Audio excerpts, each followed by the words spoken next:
Hello दोस्तों, स्वागत है आप सभी का आपके अपने यूट्यूब चैनल प्रतिष्ठा हिंदी ज्ञानधारा में। तो जैसा कि आप सभी जानते हैं, इस समय हम पढ़ रहे हैं व्यंजन संधि के विषय में। और अगर आप में से कोई मेरी पहले की वीडियोस नहीं देखा है तो प्लीज़ जाके आप पहले पुरानी वीडियोस देख लीजिएगा प्लेलिस्ट में। वहाँ पे संस्कृत व्याकरण की स्वर संधि और महेश्वरा सूत्र वगैरह की वीडियोस पड़ी हुई हैं, पहले आप उनको पढ़ लीजिए। क्योंकि जब तक आपको महेश्वरा सूत्र नहीं याद होगा, प्रत्याहार नहीं समझ में आएगा कैसे बना है, तब तक आप जो है संधि को समझ नहीं सकते। रट तो सकते हैं, रट लेंगे, लेकिन रटी हुई चीज आपको कब तक याद रहेगी? हमेशा तो नहीं याद रहती ना कभी तो भूल जाएंगे। लेकिन अगर कोई चीज आप समझ के पढ़े रहेंगे तो वो जल्दी दिमाग से नहीं जाती है। इसलिए अगर आप हो सके तो उसको अगर आप याद कर लेते हैं तो आपको संधि बहुत अच्छे से समझ में आएगी। तो आज हम वही है व्यंजन संधि के विषय में। कल हमने शुरुआत की थी और हमने 3 संधियां पढ़ ली थी व्यंजन संधि में। आज हम उसके आगे बात करेंगे और आज हम देखेंगे चतुर संधि के बारे में। चतुर संधि के बारे में आज हम पढ़ेंगे। और अगर देखा जाए जो चतुर संधि है, इसमें क्या होता है, इसमें वर्गों का प्रथम वर्ण होता है। साइड में आप लिख लीजिएगा कि प्रत्येक वर्ग का जो प्रथम वर्ण होता है वही चतुर संधि में आता है। तो प्रत्येक वर्ग का प्रथम वर्ण क्या है? चा, ट, त, क, प। ये हर वर्ग का पहला वर्ण है ना, तो आप समझ गए होंगे। बात करें चतुर संधि के सूत्र की, तो इसका जो सूत्र है वो है खरिचा। सूत्र क्या है? सूत्र जो है वो उसका नाम है खरिचा। अब इसको हम बताते हैं कि इसका मतलब क्या हुआ। कहने का मतलब है कि यदि यदि झल प्रत्याहार के बाद खर प्रत्याहार आए, ये जो झल खर चर लिखा है ना, ये सब प्रत्याहार हैं। ये सब प्रत्याहार आपको कब समझ में आएगा? जो जितने भी लोग आप महेश्वरा सूत्र वगैरह पढ़े होंगे, और जिन्होंने नहीं पढ़ा है, जिनको समझ में नहीं आ रहा है, उनसे मैं बार बार विनती करती हूँ कि वो जाके पहले जो है महेश्वरा सूत्र वाली वीडियोस देख लें। वहाँ से आपको जब चीज़ें एक बार समझ में आ जाएंगी, फिर आपको ये दिक्कत नहीं होगी समझने में। तो वही कहते हैं, यदि झल प्रत्याहार के बाद खर प्रत्याहार आए तो झल के स्थान पर चर होगा, चर प्रत्याहार होगा। और चर मतलब अभी आपने पढ़ा है कि प्रत्येक वर्ग का प्रथम वर्ण। चर के अंतर्गत कौन कौन से वर्ण आते हैं? प्रत्येक वर्ग का प्रथम वर्ण चर प्रत्याहार के अंतर्गत आता है। ये आप ध्यान रखिएगा। देखिए, इसके लिए मैंने एक चार्ट बनाया है। इसी चीज को मैंने लिखा है और इसी चीज को मैंने यहाँ पे समझाने का प्रयास किया है। देखिए, लिखा है झल, यही चीज मैंने लिखा भी है कि झल के बाद अगर खर वर्ण आए। अब कहेंगे खर वर्ण में क्या होता है? तो खर वर्ण में जो है आपका प्रत्येक वर्ग का दूसरा वर्ण, पहला वर्ण और तीनों सा आते हैं। यानी कि तालव्य सा, मूर्धन्य सा और दंत सा आते हैं। इतना याद रखिएगा। खर प्रत्याहार के अंतर्गत कौन कौन से वर्ण आते हैं, तो मैंने शॉर्ट में लिख दिया है। प्रत्येक वर्ग का दूसरा वर्ण, प्रथम वर्ण और तीनों सा आते हैं। झल की बात करें तो झल के बारे में हमने कल बताया ही था विस्तार में। और यहाँ पे भी आप देख लीजिए झल प्रत्याहार में कौन कौन से वर्ण आते हैं। तो मैंने साइड में छोटा सा लिख दिया है कि प्रत्येक वर्ग का पहला, दूसरा, तीसरा और चौथा वर्ण, साथ ही साथ ऊष्म वर्ण भी आते हैं। इतने वर्ण झल प्रत्याहार के अंतर्गत आते हैं। तो नियम कहता है कि झल प्रत्याहार यानी कि ये जो इतने वर्णों की बात हो रही ना, इन वर्णों के बाद अगर कोई खर वर्ण यानी कि इनमें से कोई वर्ण आता है तो इसके स्थान पर, यानी कि इन जितने भी वर्णों की बात हो रही है, इनमें से जो भी वर्ण आएगा उन वर्ण के स्थान पर चर वर्ण आदेश होगा। चर वर्ण यानी कि उस वर्ण के स्थान पर वर्णों का प्रथम वर्ण, प्रत्येक वर्गों का प्रथम वर्ण जो है उसका आदेश होगा। यानी कि अगर ये चा वर्ग का कोई वर्ण आया है, मान लीजिए चा, छा, जा, मान लिया जा आया है, तो जा जब आएगा तो उसका जो है प्रथम वर्ण आदेश हो जाएगा। यानी कि जा की जगह पे आपको कौन सा वर्ण लिखना होगा? चा लिखना होगा। इस तरीके से आप समझ गए। अगर नहीं समझ में आया है तो आप एक एग्जाम्पल देखिए, अभी आपको समझ में आएगा। जैसे एक एग्जाम्पल देखिए दिया है मैंने, लिखा है सतपात्रम। सतपात्रम की अगर हम बात करें तो इसका जब हम संधि विच्छेद करते हैं तो यहाँ पे हो जाता है सद धन पात्रम। ये संधि विच्छेद हुआ। अब आपने देखा ना, ये दा वर्ड आया हुआ है, तो आप दा जानते हैं कि किस वर्ग के अंतर्गत आता है, तो आप कहेंगे ता वर्ग के अंतर्गत आता है। तो आप जानते हैं ता, था, दा, तीसरा ता वर्ग का तीसरा वर्ण है दा, ये आप जानते हैं। और नियम कहता है कि अगर झल प्रत्याहार, झल के अंतर्गत पहला, दूसरा, तीसरा, यानी कि तीसरा वर्ण आया है प्रत्येक वर्ग का, तो तीसरा वर्ण हो और खर प्रत्याहार इसके बाद जो है खर वर्ण हो। तो खर वर्ण में यानी कि दूसरा और पहला, तो यहाँ पे देखिए खर वर्ण का नियम जिस हिसाब से बताया उस हिसाब से पहला वर्ण आ रहा है ना, पा जो है वो पहला वर्ण है। तो कहते हैं तो जो झल प्रत्याहार है वो क्या हो जाता है, वो चर वर्ण, उस मतलब झल प्रत्याहार के स्थान पे चर वर्ण आदेश होगा। चर वर्ण मतलब उस वर्ग का प्रथम वर्ण। तो आप जानते हैं दा जो दा वर्ण जो है किस वर्ग का है, ता वर्ग का है। तो और ता जो है इसी दा का प्रथम वर्ण है, यानी कि ता वर्ग के अंतर्गत ही दा वर्ण आता है। तो इसका जो प्रथम वर्ण है वो ता है। तो पूरा संधि आपका क्या बनेगा, सत्य पात्रम बन जाएगा। ये आपको समझ में आया। इसी तरीके से ये देखिए यहाँ पे दो संधियां मैंने की है। देखिए एक होता है दिक्पाला, एक होता है दिक्पाला, दोनों रूप बनते हैं। तो अगर आधा का दिया है तो आधा का है तो आप जान गए, इसका हम जब संधि विच्छेद करेंगे तो यहाँ पे क्या बनेगा, दिग धन पाला। और गा जो है इसी का जो है ये जो है आपका क्या है, ये झल प्रत्याहार है। और इसकी बात की जाए तो ये खर प्रत्याहार है। तो नियम कहता है झल प्रत्याहार जो है वो क्या होता है, चर वर्ण आदेश हो जाएगा, यानी कि उसी वर्ग का प्रथम वर्ण हो जाएगा। तो गा किस वर्ग में है, का वर्ण, गा वर्ण जो है वो का वर्ग के अंतर्गत आता है और का जो है प्रथम वर्ण है। तो गा किस में परिवर्तित होगा, का में परिवर्तित होगा, तो बन जाएगा दिक्पाल। ठीक है। और ये किस सूत्र से हुआ है, तो चत्रोसंधि से हुआ है, क्योंकि हम चत्रोसंधि ही पढ़ रहे हैं। और अगर आ जाए दिग्पालः, अगर आ जाए दिग्पालः, क्योंकि ये भी शुद्ध है, तो आप क्या कहेंगे, यहाँ पे गा है ना, तो आप जब इसका संधि विच्छेद करेंगे तो यहाँ पे क्या बनेगा, दिक् धन पालः। और का जो है अपने ही वर्ण के तीसरे वर्ण से जो है बदल जाता है। आप जानते हैं एक सूत्र है झलाम जशोयन्ते, आप नियम पढ़े हैं, इसके पहले कल मैंने पढ़ाया था। जशत्व संधि के दो भेद किए थे, जिसमें से पहला है झलाम जशोयन्ते। ये जो सूत्र है इसमें कहता है कि अगर कोई वर्ण झल प्रत्याहार का है, उसका नियम यही है कि झल प्रत्याहार कोई वर्ण, जैसे झल वर्ण के बाद कोई झष वर्ण आए तो झल के स्थान पे क्या होता जाता था, वहां पे जश आदेश होता था, झल के स्थान पे जश। और आप जानते हैं जो जश प्रत्याहार है उसके अंतर्गत प्रत्येक वर्ण का तीसरा, प्रत्येक वर्ग का तीसरा वर्ण आता है। तो आप जानते हैं कि ये जो गा है ये तीसरा वर्ण है, का वर्ग का तीसरा वर्ण गा है। तो इससे आप समझ जाइएगा कि ये झलाम जशोयन्ते जो सूत्र है उससे जो है ये दिक्पाल हुआ है।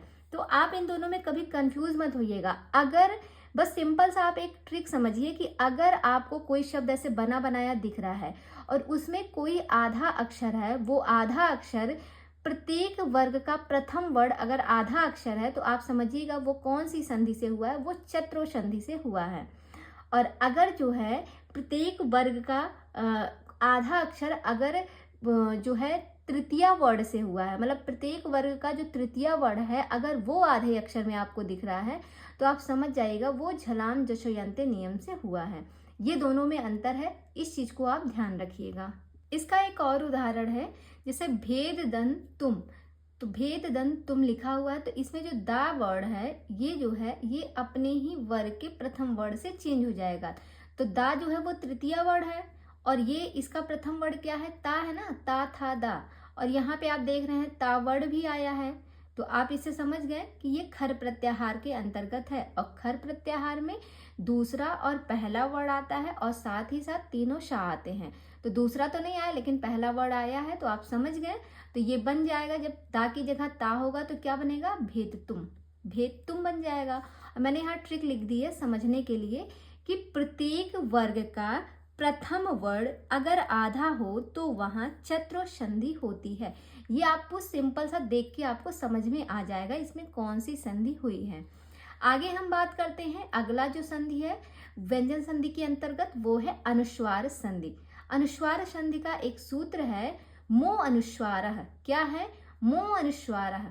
तो इसको जब हम तोड़ते हैं ना तो यहाँ पे क्या बनता है, मह धन अनुस्वारः। क्या बनता है, मह धन अनुस्वारः। आप जानते हैं इसके पहले हमने स्वर संधि पढ़ा है, जितने लोग भी पढ़े होंगे स्वर संधि वो जानते हैं।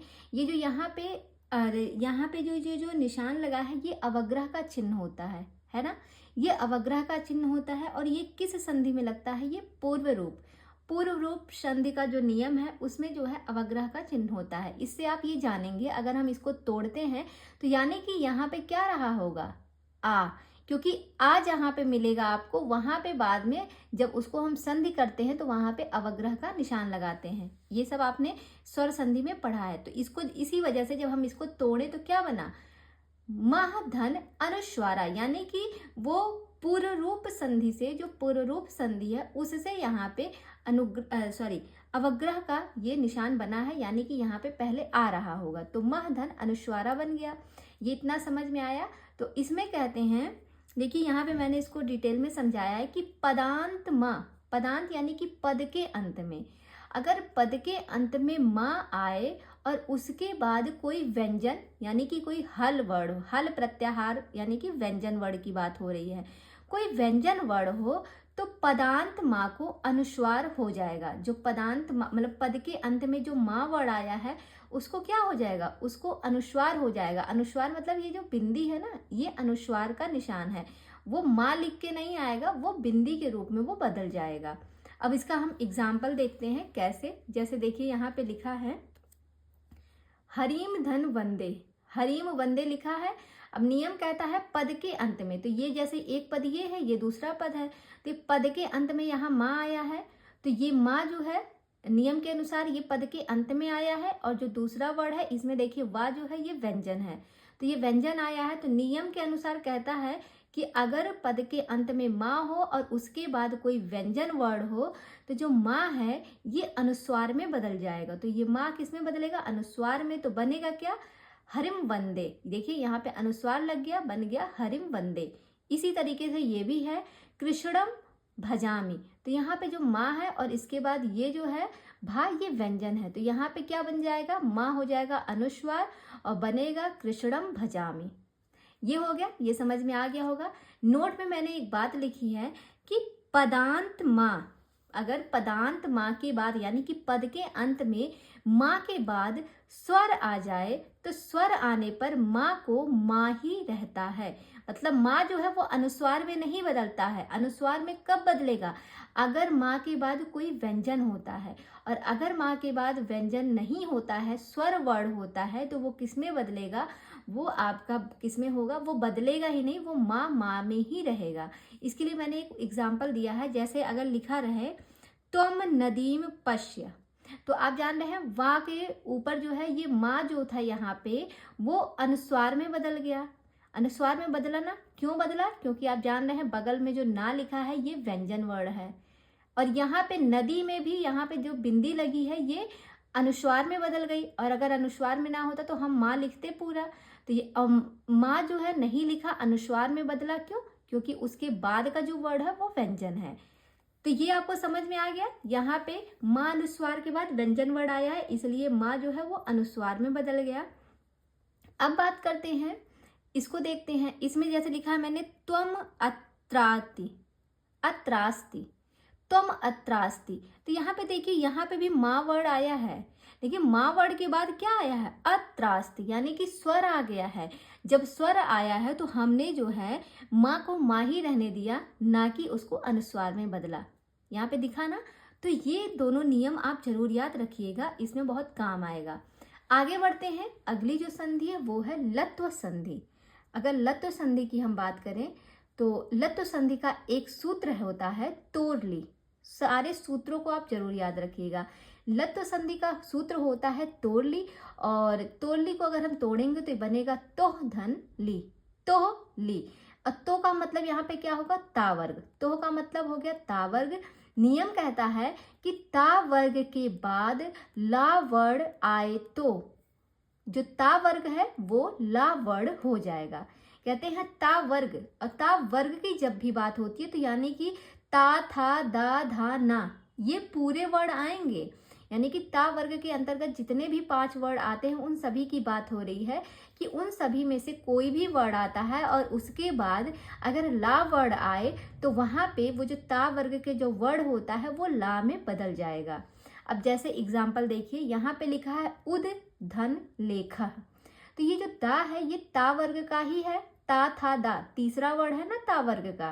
तो ये और यहाँ पे क्या आया है, लेखा है, तो नियम कहता है ता वर्ग के बाद अगर ला वर्ड आए तो नियम के हिसाब से ये तो आ ही रहा है, तो क्या होना चाहिए कायदे से, दा जो है ये किस में परिवर्तित होना चाहिए। यहाँ पे देखिए क्या है, ता वर्ग जो है वो ला वर्ड में बदल जाएगा अगर बाद में ला वर्ड आता है तो यहाँ पे आया है, तो यहाँ पे दा जो है वो ला वर्ड में देखिए परिवर्तित हो गया, और जब ये ला में बदल गया और इधर भी ला हो गया, जब इसको हम संधि करते हैं तो क्या बनेगा, उल, क्योंकि आधा ला है, फिर ये ला है तो उल्लेखा बन गया ना, उल्लेखा।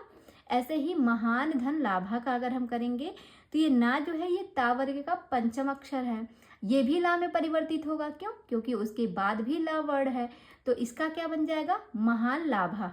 ये आपको समझ में आ गया होगा। अब हम बात करते हैं पर सवर्ण संधि की।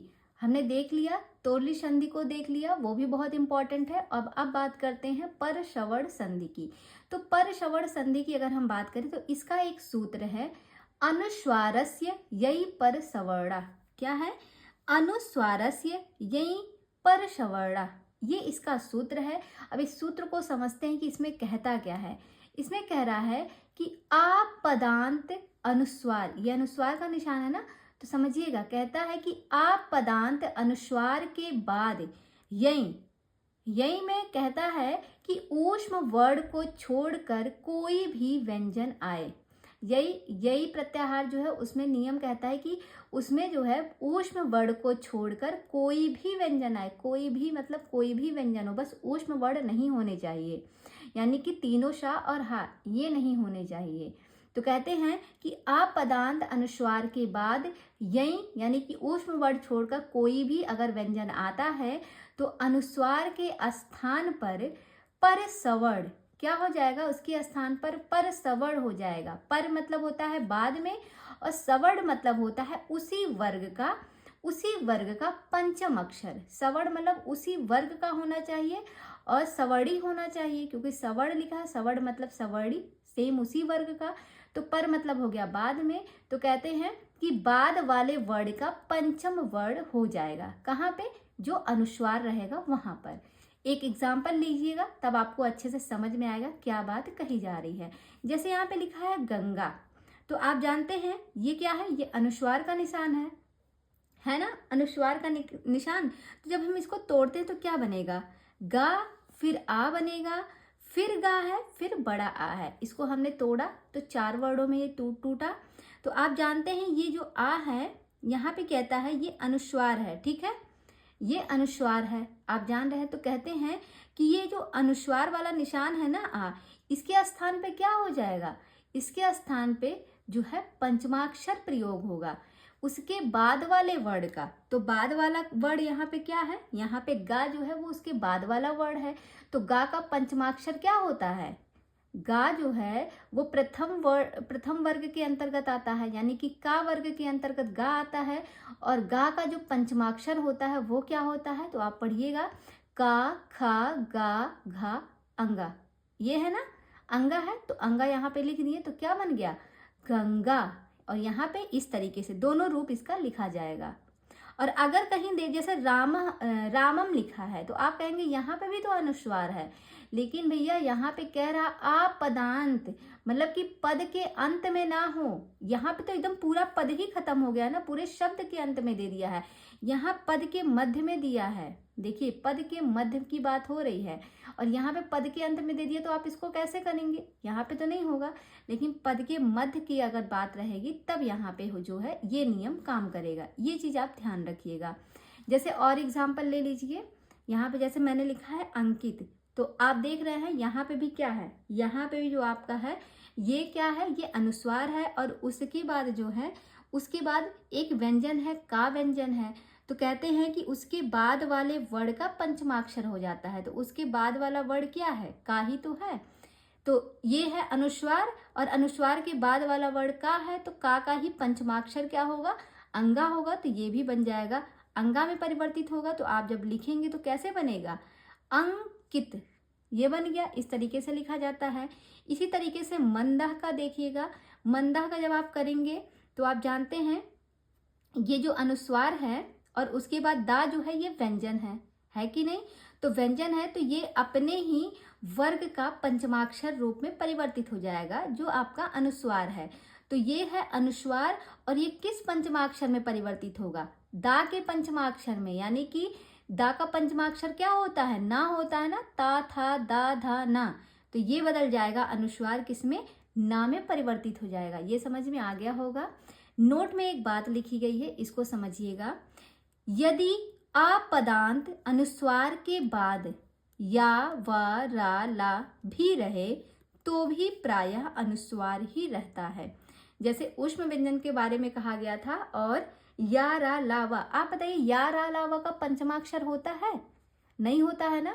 तो इसीलिए ये नियम मैंने लिख दिया है, इसको ध्यान रखिएगा कि यदि अपदांत अनुस्वार के बाद या व रा ला भी रहे तो प्रायः अनुस्वार ही रहेगा।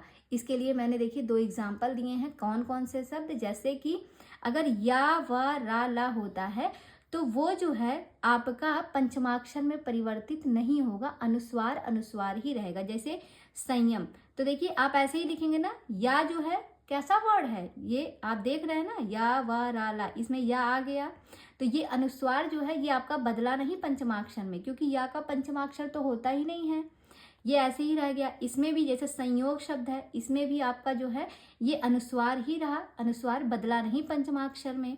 संलाप, इसमें ला आया है तो या रा या व रा ला में ला शब्द आया है, ला वर्ड आया है, तो ये भी नहीं बदला।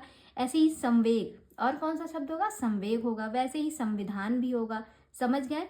और अगर शा शा सा हा आता है तो उस पे कैसे बनेगा, जैसे देखिए यहाँ पे आपका आ गया तालव्यशा, तो तालव्यशा है तो भी जो है आपका जो अनुस्वार है वो पंचमा अक्षर में परिवर्तित नहीं होगा। तो कायदे से आप बस याद रखिएगा, कोई भी आपदांत अनुस्वार के बाद कोई भी व्यंजन आता है, अगर आपदांत अनुस्वार के बाद कोई भी व्यंजन आता है, बस या व राला और ये ऊष्म व्यंजन और अंतस्थ व्यंजन दोनों को छोड़कर कोई भी व्यंजन आता है तो उस अनुस्वार, वो जो अनुस्वार है वो किस में बदल जाएगा, वो बाद वाले वर्ड के पंचमा अक्षर में परिवर्तित हो जाएगा। जो मैं बोल रही हूँ अगर आपको समझ में नहीं आ रहा तो आप इसको अपने शब्दों में लिख लीजिए ताकि आपको आगे याद रहे। 1-2 बार सुनिएगा तो आपको बातें समझ में आएंगी।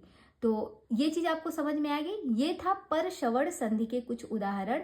अब हम बात करते हैं 8वें संधि की, अनुनासिक संधि।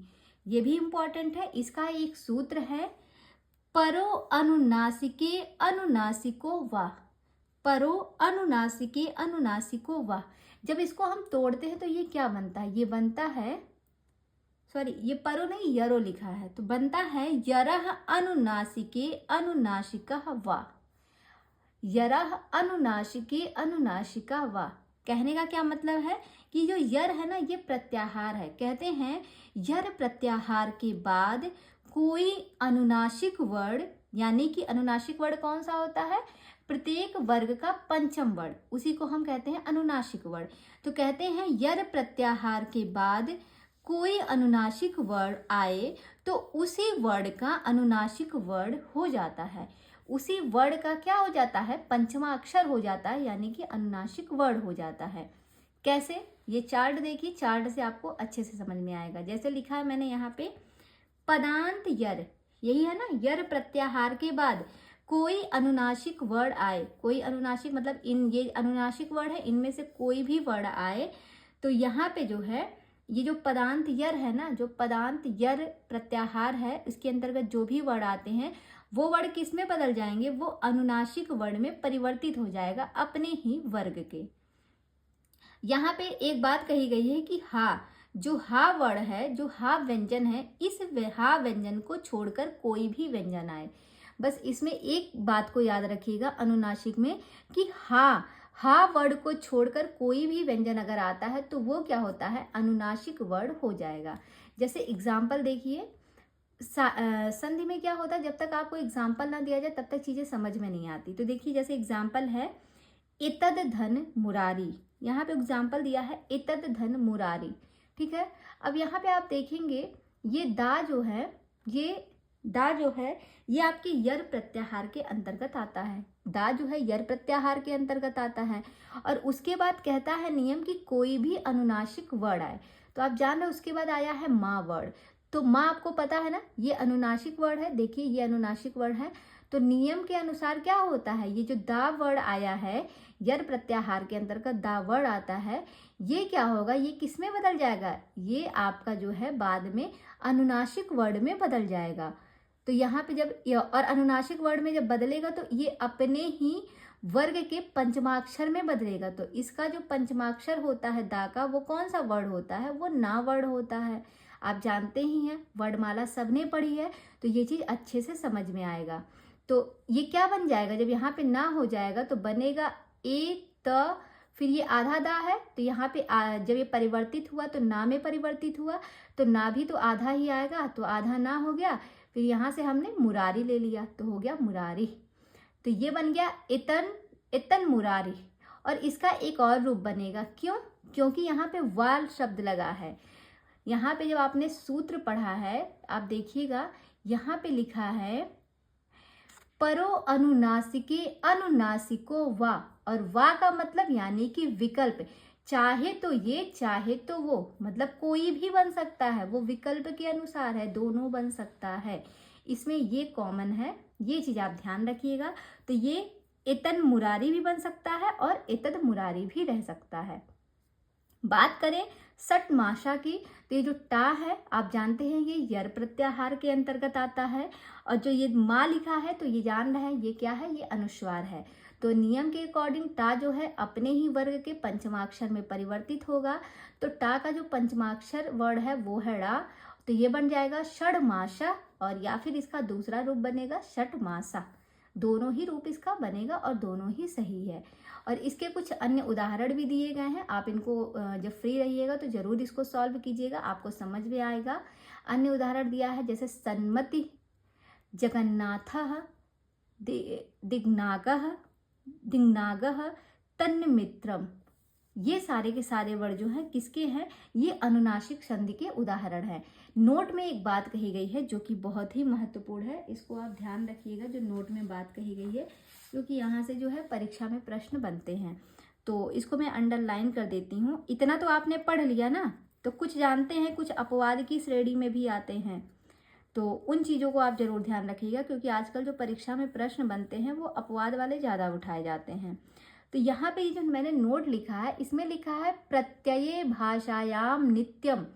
ये क्या है, ये वार्तिक है, ये वार्तिक है। और आप जानते हैं वार्तिक किसने लिखा है, तो कात्यायन ने जो है वार्तिक की रचना की है, उन्होंने वार्तिक लिखी है, आप सभी जानते हैं। तो इसमें क्या कह रहे हैं, जैसे अभी ऊपर वाले में तो हमने देखा ना कि ऊपर वाले में कहते हैं कि अगर यत जो है यर प्रत्याहार के बाद कोई अनुनासिक आता है तो यर प्रत्याहार का जो वर्ड होता है वो अनुनासिक में बदल जाता है अपने ही वर्ग के पंचम वर्ड में, ठीक है।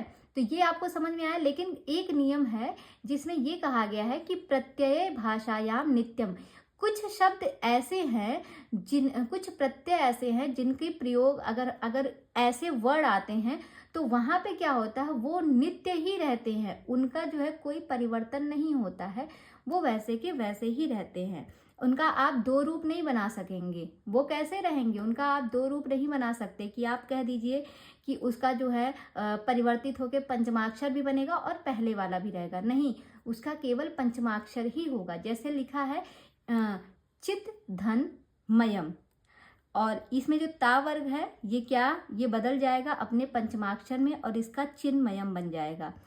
तो ये ध्यान रखिएगा। लेकिन अगर आप कहेंगे चितमयम भी बनेगा तो नहीं, इसका चितमयम नहीं बनेगा। क्यों, क्योंकि ये वार्तिक से है। वार्तिक जो है कहा गया है, वार्तिक के अनुसार कहा गया है कि अगर कहीं पे मयम और मात्रम शब्द आता है बाद में तो उसका जो है दो रूप नहीं बनता है, उसका एक ही रहता है, परिवर्तन वाला ही, उसका वैकल्पिक रूप नहीं है। इसके लिए देखिए मैंने नोट कर में लिख दिया है, बस इसको आप रट लीजिए कह सकते हैं कि अगर कभी भी, इसको मैंने लिखा भी है, यदि कभी यर प्रत्याहार के बाद मयम या फिर मात्रम, इन दोनों में से कोई भी शब्द आपको नजर आता है तो आप क्या करिएगा, इस शब्द, ये शब्द अगर आते हैं तो उसका कोई विकल्प नहीं बनेगा, यानी कि वो ऐसे ही शब्द बनेंगे, दो शब्द इसके नहीं बनेंगे जैसे ऊपर बन रहे थे। ये आपको समझ में आ गया होगा।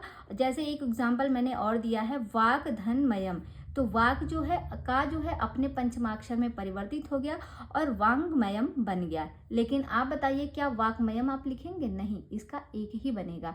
क्यों? क्योंकि यहाँ पे नियम जो है मयम और अगर मात्रम शब्द आता है तो ये इतना याद रख लीजिएगा, इतनी बातें आपको याद रखनी है।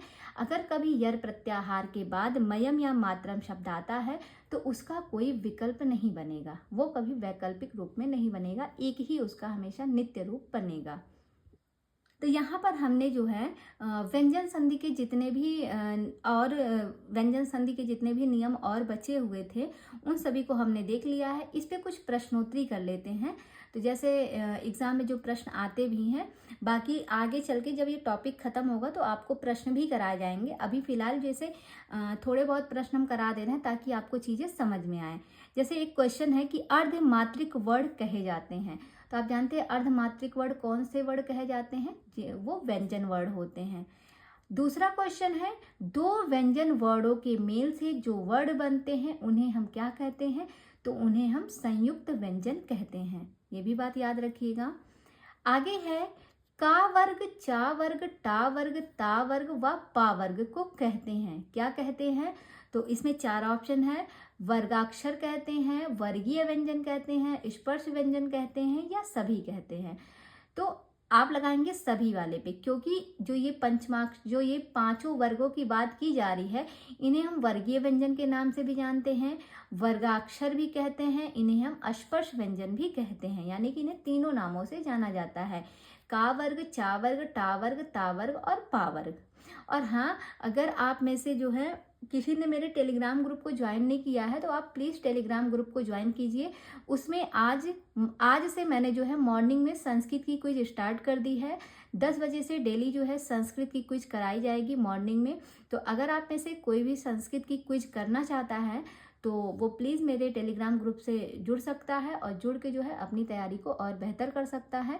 क्योंकि प्रश्नोत्तरी कुछ तो मैंने कराई थी, कुछ मैंने जो है रखा था कि क्विज में करा दी जाएगी, जिससे आपकी तैयारी और अच्छी हो जाएगी। तो अगर आप और प्रश्नोत्तरी करना चाहते हैं तो आप टेलीग्राम ग्रुप को ज्वाइन कर सकते हैं। और आगे देखते हैं, अगला जो प्रश्न है वो है, संधि शब्द किस लिंग का है? तो अगर संधि शब्द कभी आ जाए परीक्षा में कि ये किस लिंग का है तो आप बताएंगे ये पुल्लिंग का है। आगे देखिएगा, अगला क्वेश्चन है आपके सामने।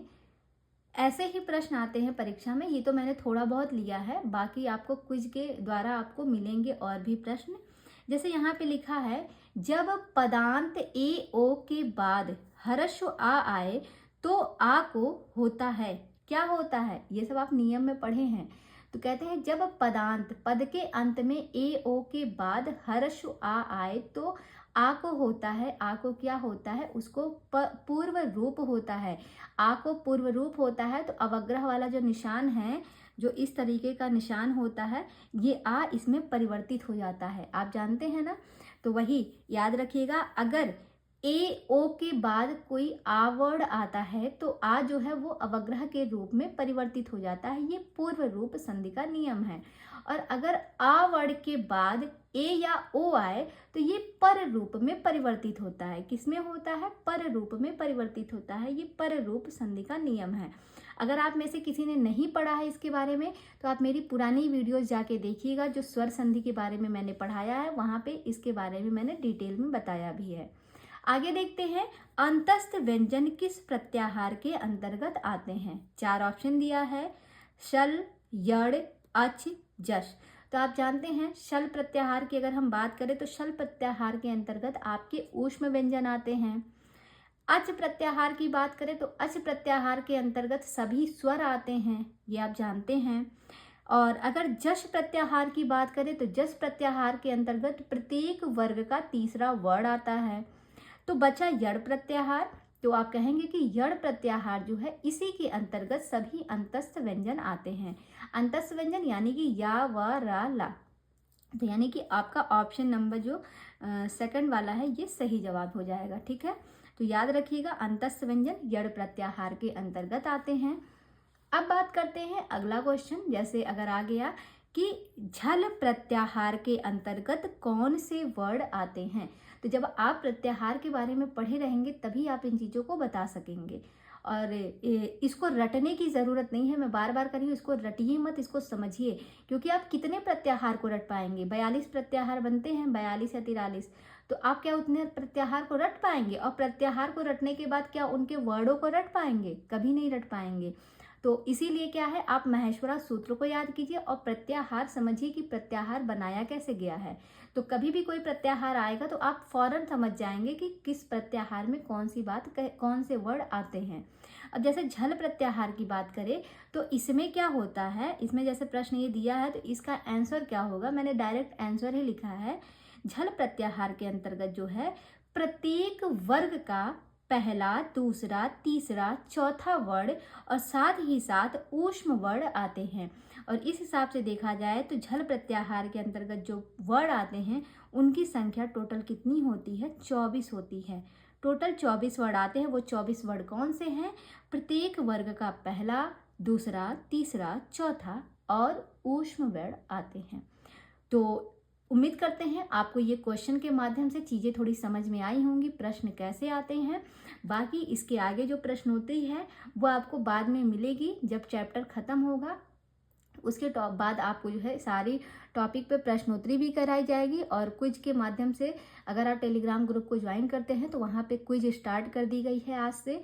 तो आप वहाँ से जो है संस्कृत की तैयारी और अच्छी कर सकते हैं, क्योंकि एक बार आप पढ़ते हैं, एक दो बार आप पढ़ेंगे, फिर उसको आप प्रश्न के माध्यम से हल करेंगे तो इससे आपको तरीका भी पता चलेगा कि कैसे कैसे प्रश्न एग्जाम में आते हैं। तो आज की क्लास को हम यहीं तक रखते हैं। व्यंजन संधि आपकी समाप्त हो चुकी है। कल हम पढ़ेंगे जो है विसर्ग संधि के बारे में। कल हम विसर्ग संधि को अच्छे से देखेंगे। और हाँ, अगर आप में से कोई भी अभी तक मेरे चैनल को सब्सक्राइब नहीं किया है तो प्लीज़ आप मेरे चैनल को सब्सक्राइब कीजिए और अगर हो सके तो अपने दोस्तों में भी मेरे चैनल की लिंक को शेयर ज़रूर कीजिएगा। फिर मिलते हैं कल व्यंजन संधि के साथ। तब तक के लिए आप सभी का बहुत बहुत आभार, बहुत बहुत धन्यवाद।